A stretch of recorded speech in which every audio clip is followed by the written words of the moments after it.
of wisdom thrilling, words of verse fulfilling, beautiful words, wonderful words of life, beautiful words, wonderful words of life. Yes. Thank you. Well, I did experience deep rest. And I learned some things about myself because I got to know even more that I need to commit to taking care of myself. So today is renewal of spirit. And as I see, there's an opportunity here to share some things. Now, you know, probably I'm very in touch with my feminine side. But I'm also in touch with my masculine side. And today, I'm feeling rather butch. Now, we all have our own toolbox. It might be in the form of this lovely orange number. It could be in the form of like Owen's one in the garage, which stands yay tall and has all kinds of drawers and places for all those screw nuts and bolts and nails and all that stuff. That's not me. Now, I go in the kitchen and there's a drawer.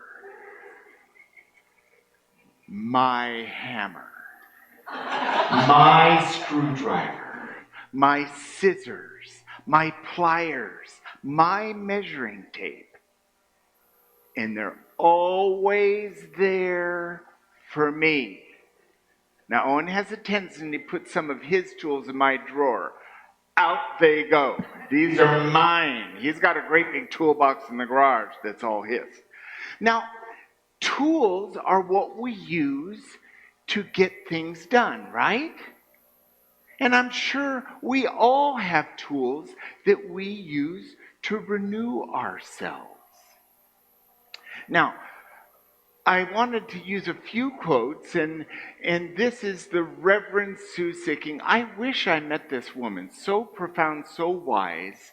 And here she says, to meditate is as important as to our growth as putting seed into the earth or food into our body. Pretty darn important if what she says is true. And I think it is true. Well, let's see what's in the toolbox.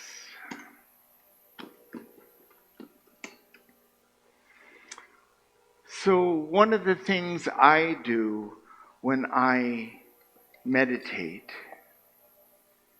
is I light a candle.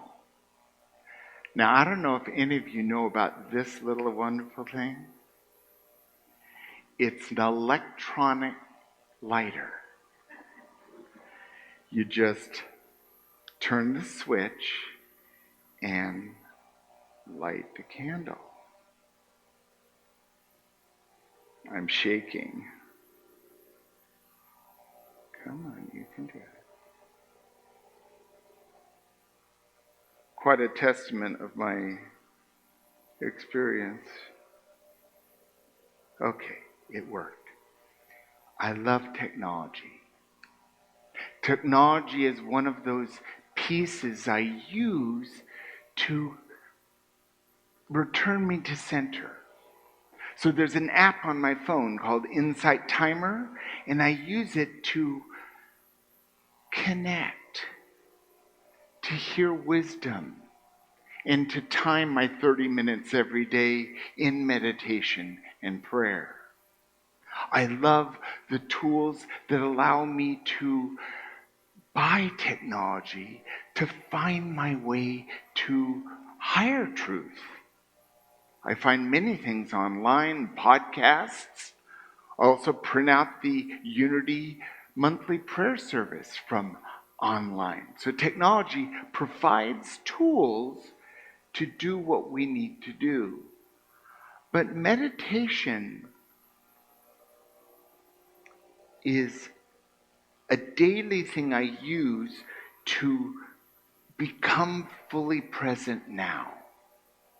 I like to start my day with prayer and meditation because who knows what chaos my mind and dreams have gone off in illusion. I dream lots of dreams. But when I wake up, I want to awaken.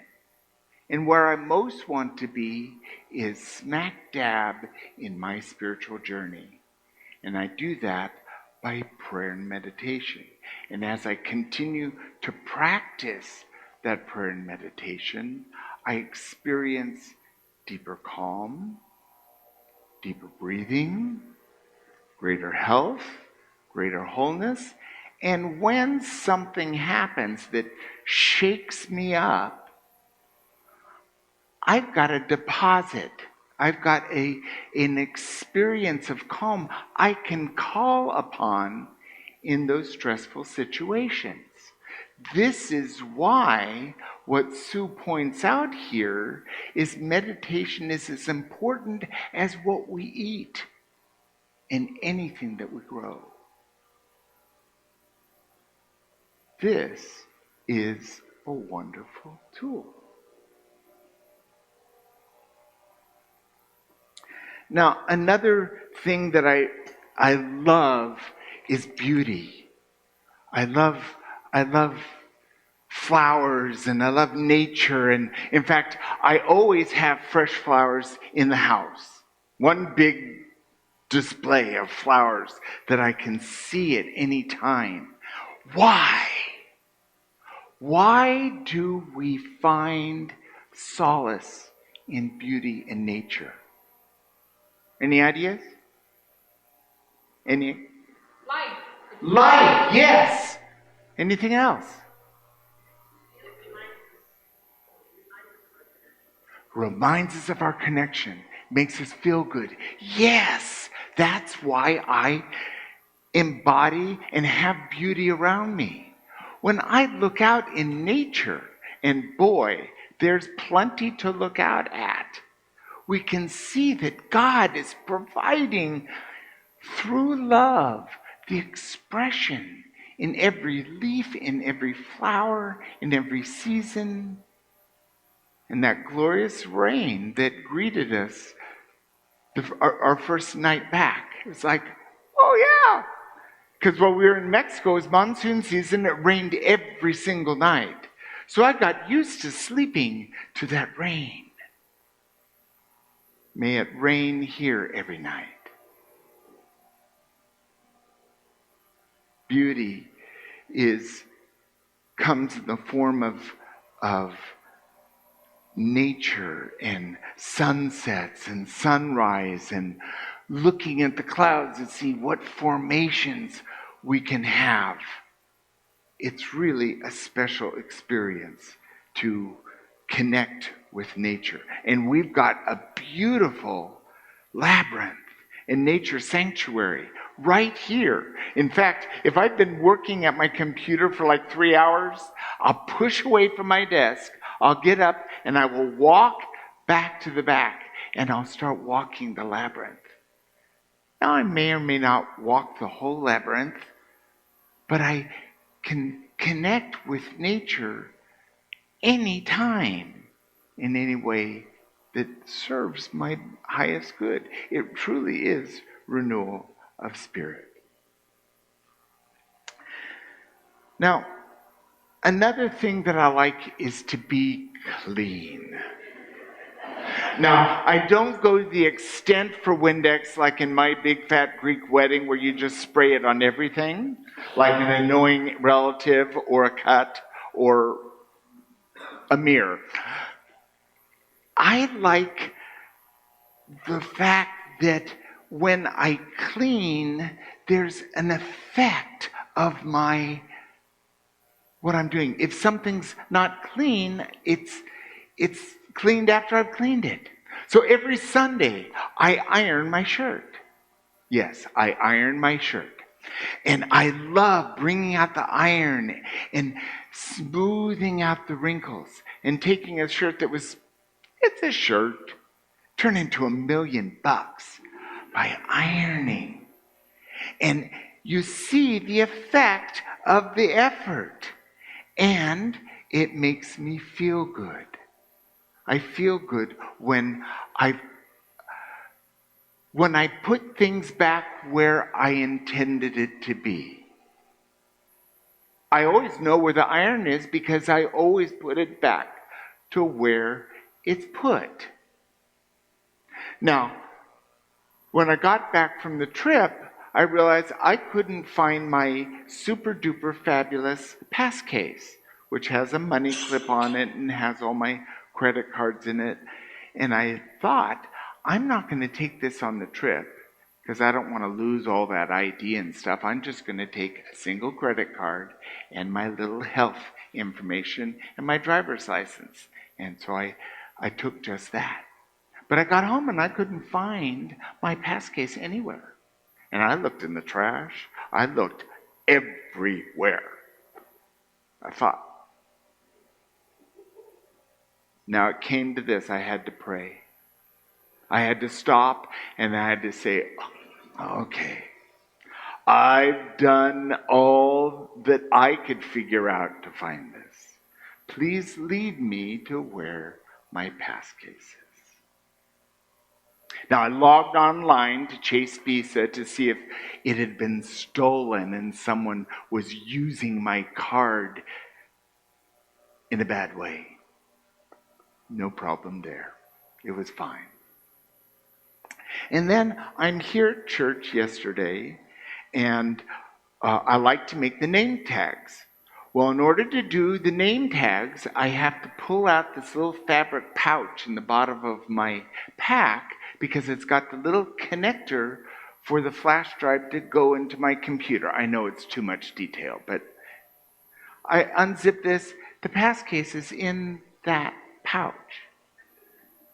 Now, I could blame it on anybody else, but the person who put it there was me. But I don't know what state of mind. So it was with me the whole trip. In the bottom of my pack, in case I needed the little connectors to connect with my computer. Case in point, I like when I keep things in order and I'm able to, let's let Martha Smock clarify this. Rather than straining or striving for the results in the outer, set the inner self right. Release fears and tensions. Let go and let God's Spirit carry you forward into life, freedom, and peace. Now, how this relates to my story is when I finally stopped after running all over the place. I even asked Cynthia, did you see my pass case? I stopped and I prayed. I let go of my desperation and allowed it to come to me. It's a lot easier to let go and let God. The spiritual journey that brings us right here to the now moment is the easiest, softest way. Right? Thank you. So, another thing is it's important for me to go outdoors, to go for a walk, to be in nature, to experience what happens is I start to breathe deeper. What happens for you when you experience going outside? Listen to the birds, yes. It's peaceful, more peace. Sweat, yes. Wipe the mind and come fully present, yes. And feel connection, thank you. All of these are part of our renewal of spirit. Because working up a good sweat is good for the body.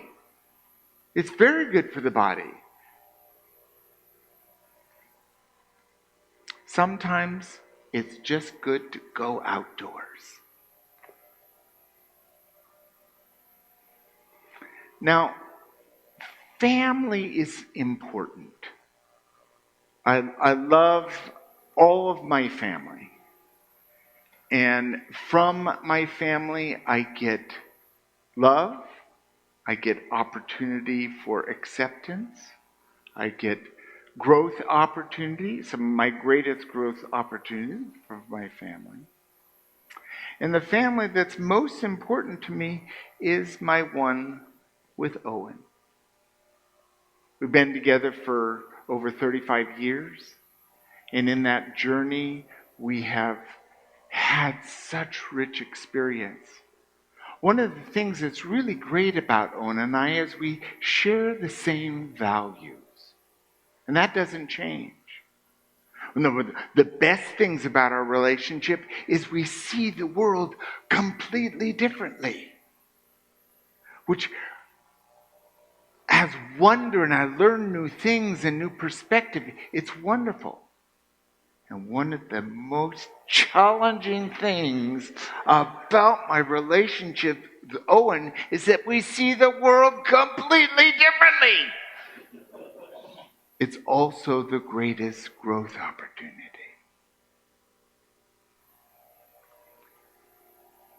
The spiritual journey is not the one where we just walk along and it's all over but the shouting. The spiritual journey is when we let go of anything that's not love. Let go of anything that blocks us from knowing our oneness with God and each other. And that is a blessing. And it comes with relationship, our community, our families, our friends, our walking partners. It is a wonderful thing to belong and to be part of. Just like being right here with you right now, I feel this connection that we are on this journey together, for better or worse. And sometimes it's really easy, and sometimes it's really hard. But fortunately, we're not all crazy on the same day. So we each have our opportunity to go, ah! And the rest of us go, it's okay. Go for it. Yell and scream, cry, it's okay.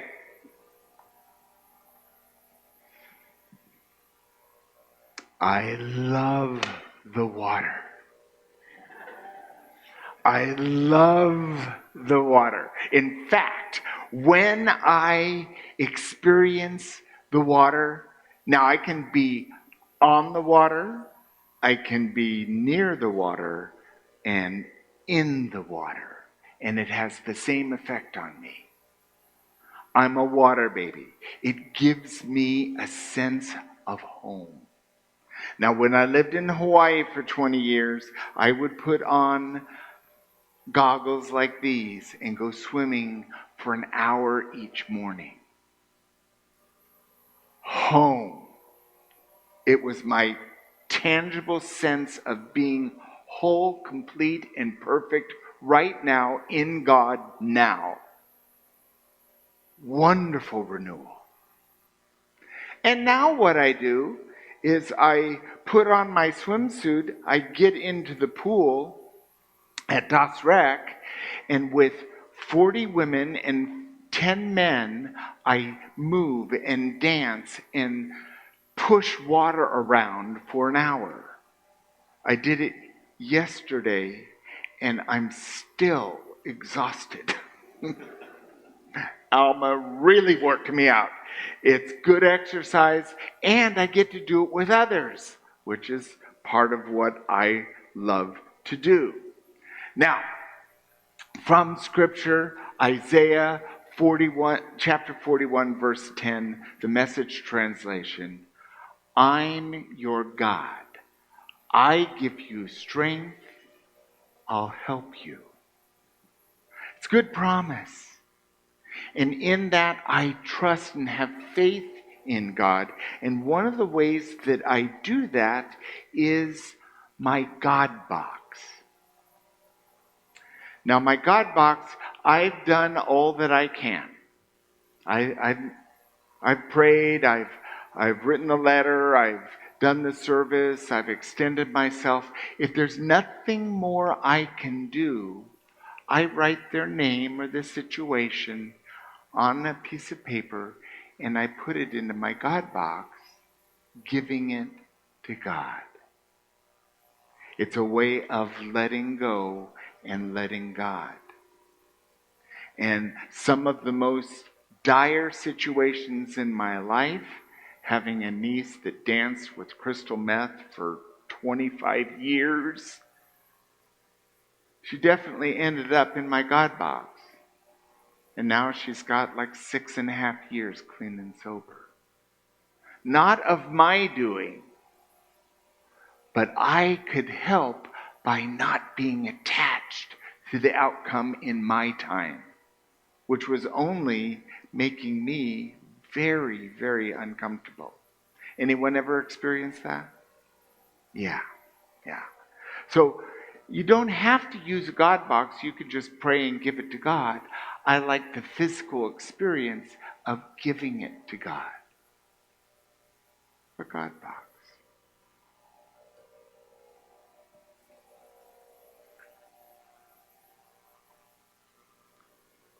Wayne Dyer was a wonderful member of our Unity Church of Maui community. A great man. And I'm sure you've seen him a few times on telethon, back in the good days when they did that for public television to get you to send more money. They often use Wayne Dyer. But he's written some wonderful books. And this comes from one of his saying that change the way you look at things, and the things you look at change. It's our third unity principle. That what we think, what we imagine, what we believe creates our experience. So if we don't like what we're experiencing, change your thinking. And one of the ways that I do that is by reading a good book. Often I get it from books. And this particular book by Linda Martella Whitsitt and Deanne Ware Morrissey, Discover Your Divinity, a Modern Guide to Affirmative Prayer. Now, the prayer chaplains use as a book study. This book has changed my prayer practice. It's modified and updated and made an experience of prayer as an experience I experience right now. Wow, just by reading a book. Spiritual literature is something that's important to me because there's great thoughts and words. Our co-founder Charles Fillmore read a lot of stuff. And he often said, I reserve the right to change my mind. Because we can learn a new way of doing things and change our mind about how we do them. Isn't that true, Tom? That as you're working with your art, it modifies and grows as you learn a new technique or get a new brush or it affects the art. I'm sure it works in music as well. That it's all part of our creating our life by not being stagnant. That what I only know is what I know. I won't let anything else in. Ever been like that? I sure have. I used to have all the answers. Now I have no idea what anything's for. I'm clueless. But I'm trying.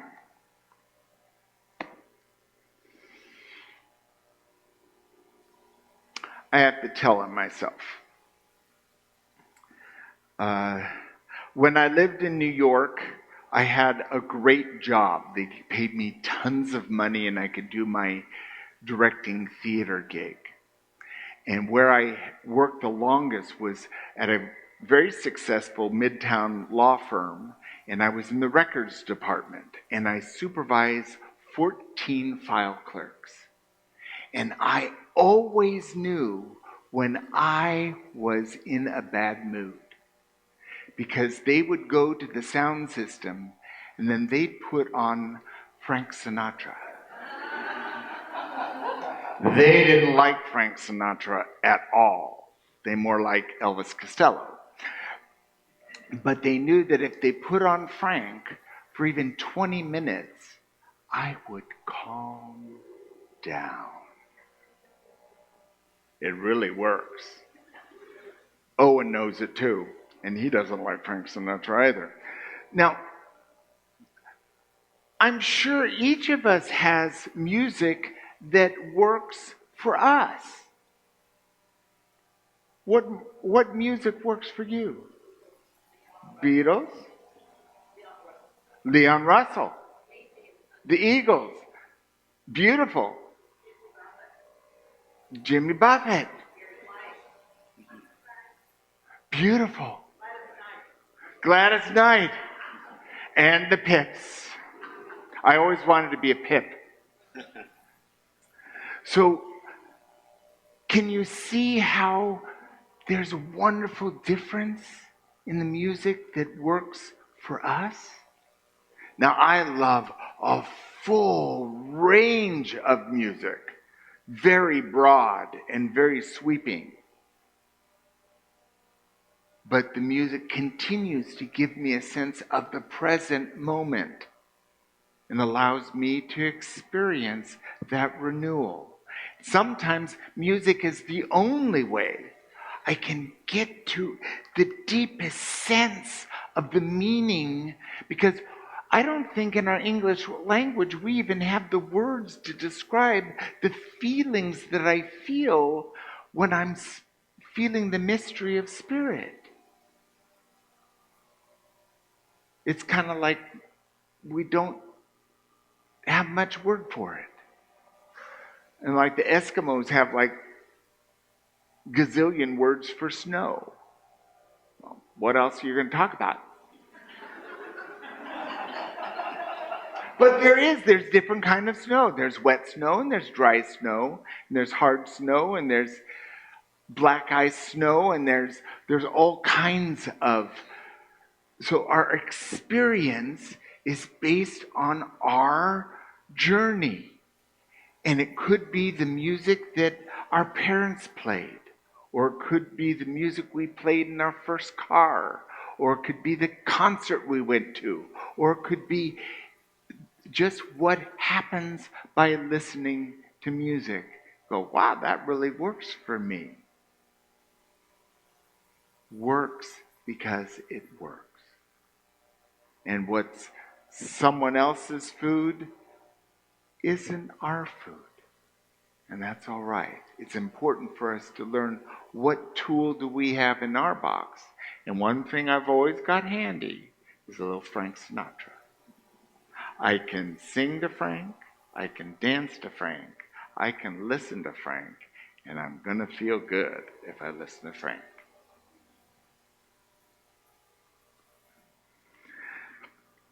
And lastly, I use important spiritual material like Louise Hay.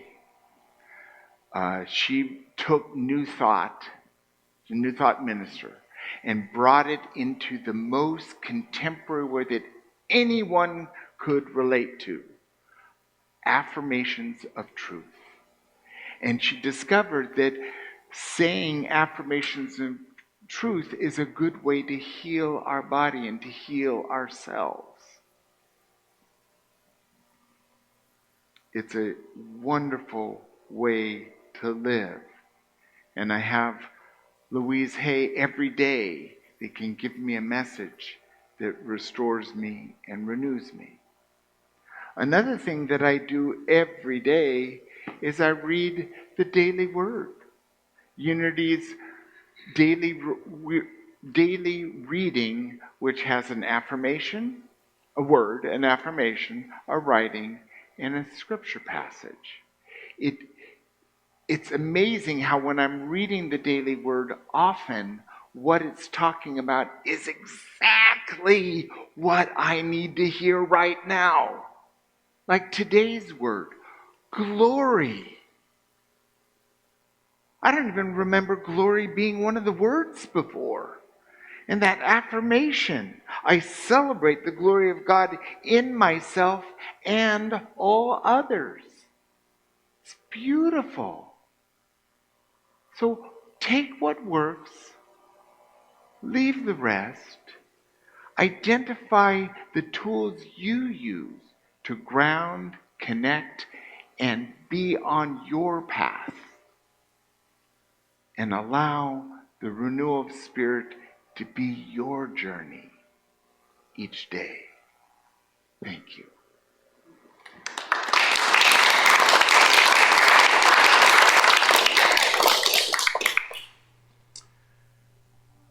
Our personal exploration this week, I'm going to give you a little background. I had a spiritual teacher years ago that said to me, Gary, do not let a day go by where you don't sing, laugh, dance, play, and do something outrageous every day.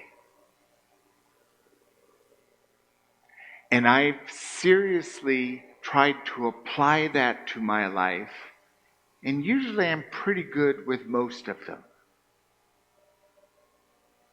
Now, we don't need to sing in front of everyone if we don't want to.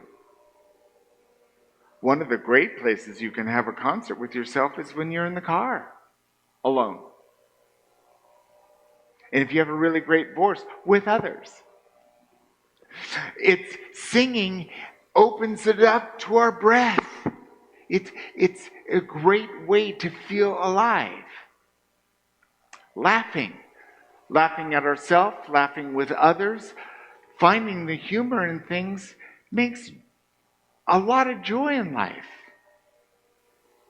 And dancing, having a little lightness in your step.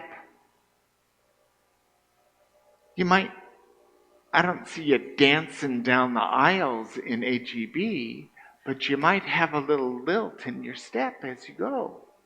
Have a little beat working in you. Again, it allows the energy of life to flow through us. And play is just as important as work. And we certainly work hard, don't we? Well, play is so important to enrich our lives.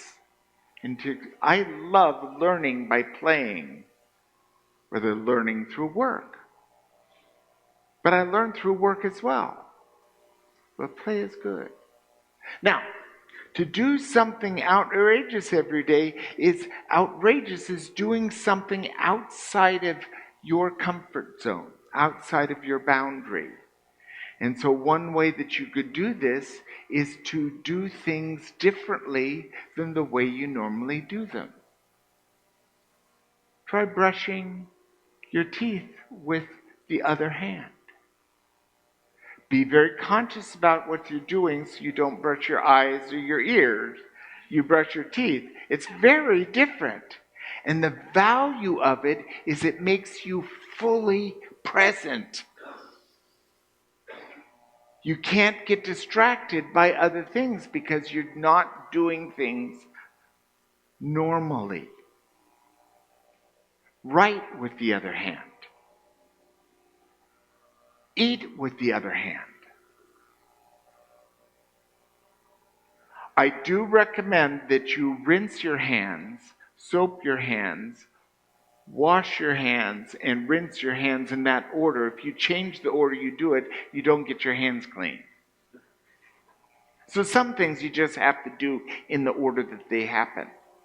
But you can change the way you do things. If you're used to walking that way around the block, go the other way.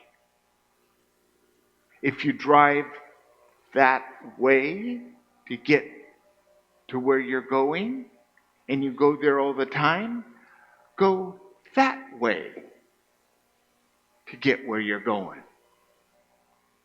It changes our perspective and has us experience life right now, which is what we want. So sing a little, laugh a little, dance a little, play a little, and do something outrageous every day. Are you willing to do that? Great. I'll be doing it with you, and we'll tell me the stories of what comes up for you. Thank you.